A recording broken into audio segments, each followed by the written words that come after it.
আসসালামু আলাইকুম। সুপ্রিয় দেশবাসী, অন্যান্য ধর্মাবলম্বীদেরকে শুভেচ্ছা। আমি প্রত্যাশা করি আল্লাহর মতো আপনারা ভালোই আছেন। আপনারা ভালো থাকুন, আমার শুভকামনা রইল।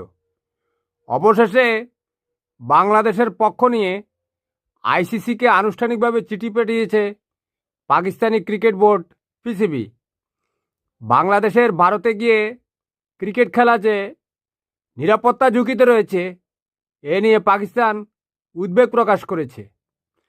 এরই সাথে সাথে পাকিস্তান বাংলাদেশের প্রতি তাদের যে আন্তরিকতা, সেটা রাষ্ট্রীয়ভাবে সমর্থন জ্ঞাপন করেছে।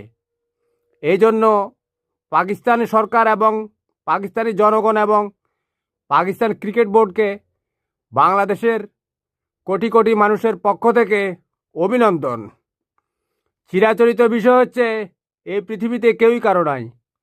আমি গতকালই একটা শর্ট ভিডিওতে বলেছি যে পাকিস্তান কি বাংলাদেশের পক্ষ নিয়ে তারা বিশ্বকাপ বয়কট করবে।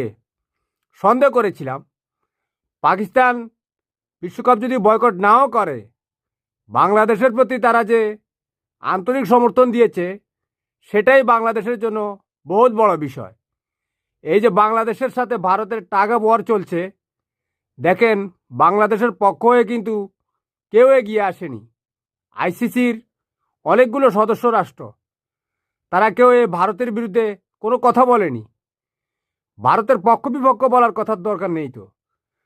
সততার পক্ষে, ন্যায়ের পক্ষে, নিষ্ঠার পক্ষে, সেটা যার পক্ষে হোক, সেই পক্ষে তো আইসিসির অন্যান্য সদস্যগুলো কথা বলতে পারতো, কিন্তু কেউ বলেনি। একমাত্র পাকিস্তানি বলেছে। এই জন্য পাকিস্তান সরকারকে ধন্যবাদ। ভালো থাকবেন। আল্লাহ হাফেজ।